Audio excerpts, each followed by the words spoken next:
आज के इस विश्लेषण में एक ऐसी चर्चा होने जा रही है जो सच में काफी गहन और ऐतिहासिक है। हम मौलाना मौदूदी की तफहीमुल कुरान में सूरा हुद पर लिखी गई टिप्पणियों को एक्सप्लोर करने वाले हैं। ये वो सूरा है जिसमें ईश्वरीय चेतावनियों और एक महान जल प्रलय का बड़ा ही विस्तारित जिक्र मिलता है। इस पूरे दस्तावेज में जो गहरे अर्थ और ऐतिहासिक महत्व छुपे हैं, उन्हें समझना सच में आंखें खोल देने वाला अनुभव है। तो चलिए बिना किसी देरी के शुरू करते हैं। इस विषय की गंभीरता का अंदाजा इस बेहद ताकतवर ऐतिहासिक कथन से ही लगाया जा सकता है, जहां पैगंबर मोहम्मद ने खुद फरमाया था कि सूरह हुद और उसके जैसी दूसरी सूरतों ने मुझे बूढ़ा कर दिया है। ये पंक्तियां अपने आप में इन शब्दों के भारी वजन को दर्शाती हैं। मतलब ये कोई आम संदेश नहीं था। इसमें आने वाले अंजाम की ऐसी संगीन चेतावनियां हैं जिन्होंने संदेशवाहक पर भी एक बड़ा बोझ डाल दिया था। आगे बढ़ने से पहले एक नज़र इस बात पर डाल लेते हैं कि आज के इस विश्लेषण का रास्ता कहाँ से होकर गुजरेगा। हम इन 6 मुख्य बिंदुओं पर बात करेंगे: चेतावनी का बोझ, मूल ईश्वरीय संदेश, इस दुनियावी जीवन की परीक्षा, पैगंबर नूह और उनकी कश्ती, महान जल प्रलय और आखिर में रिश्तों पर मिलने वाला सबसे बड़ा सबक। ये सैद्धांतिक विचारों से लेकर एक ठोस ऐतिहासिक उदाहरण तक का एक बेहद रोचक सफर होने वाला है। तो आते हैं पहले खंड पर, चेतावनी का बोझ और इसकी ऐतिहासिक पृष्ठभूमि।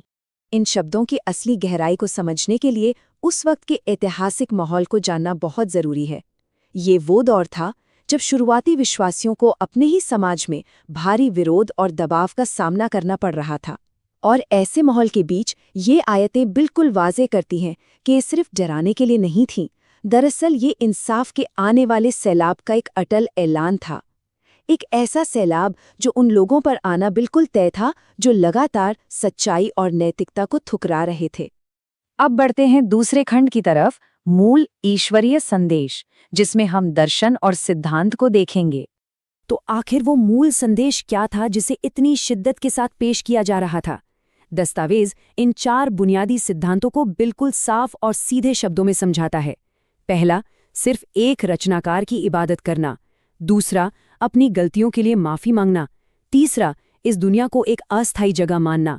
और चौथा, अपने कर्मों की अनिवार्य जवाबदेही को स्वीकार करना। दरअसल ये बातें आज के भ्रम और आगे की अनंत सच्चाई के बीच एक बिल्कुल स्पष्ट अंतर पैदा कर देती हैं। यही हमें तीसरे खंड पर ले आता है, सांसारिक जीवन की परीक्षा, जहां हम 2 विपरीत नजरियों को समझेंगे। यहाँ मौदूदी की टिप्पणी इंसानी सोच के 2 बिल्कुल उल्टे नजरियों के बीच एक कड़ी लकीर खींचती है। एक तरफ वो लोग हैं जो सिर्फ तुरंत मिलने वाले दुनियावी आयशो आराम और फायदे चाहते हैं, और दूसरी तरफ वो लोग हैं जो समझते हैं कि एक न एक दिन उन्हें अपने कर्मों का पूरा हिसाब देना है। ये हिस्सा बहुत खूबसूरती से स्पष्ट करता है कि दुनिया की चमक धमक असल में एक परीक्षा है जिसमें आसानी से उलझकर लोग अपनी असल मंजिल को भूल जाते हैं। चलिए अब चौथे खंड को देखते हैं, पैगंबर नूह और कश्ती का ऐतिहासिक उदाहरण। अब तक जिन सैद्धांतिक बातों पर चर्चा हुई, उन्हें प्रमाणित करने के लिए ये ऐतिहासिक उदाहरण सामने आता है। ध्यान देने वाली बात यह है कि ये कोई रातों रात होने वाला चमत्कार नहीं था, बल्कि एक लंबा और पीड़ादायक सफर था। सालों तक पैगंबर नूह ने लोगों को चेतावनी दी, लेकिन बदले में उन्हें समाज के ताकतवर लोगों से सिर्फ मजाक और अपमान ही मिला। और फिर आखिरकार वो ईश्वरीय आदेश आता है, जिसके तहत ईश्वरीय निगरानी में एक विशाल कश्ती बनानी शुरू होती है। ये सिर्फ शब्दों की चेतावनी से भौतिक तैयारी की तरफ एक बहुत बड़ा और अहम बदलाव था। और इसके बाद आता है खंड 5, महान जल प्रलय, यानी ईश्वरीय न्याय का अटल समय। जब सारी चेतावनियां अनसुनी कर दी गईं और कश्ती पूरी तरह तैयार हो गई, तो न्याय का समय आना ही था। ये नक्शा इस घटना को कितने बेहतरीन ढंग से एक ठोस भौगोलिक सच्चाई में बदल देता है। ये अर्मेनिया और माउंट जूडी के उस ऐतिहासिक इलाके को दर्शाता है जहां जल प्रलय आया था और जहां आखिरकार वो विशाल कश्ती आकर रुकी थी। देखा जाए तो ये धार्मिक कथन और भूगोल का एक अनोखा और अद्भुत संगम है। इस विशाल तबाही का पूरा क्रम बिल्कुल सिलसिलेवार ढंग से बताया गया है। पहले जमीन फटती है और पानी फूट पड़ता है। उसके ठीक बाद आसमान से मूसलाधार बारिश शुरू हो जाती है, एक ऐसी भयंकर उथल-पुथल जिसमें वो कश्ती पहाड़ों जैसी ऊंची लहरों के बीच आगे बढ़ती है। और आखिर में जब पानी पीछे हटता है तो कश्ती माउंट जूडी पर ठहर जाती है।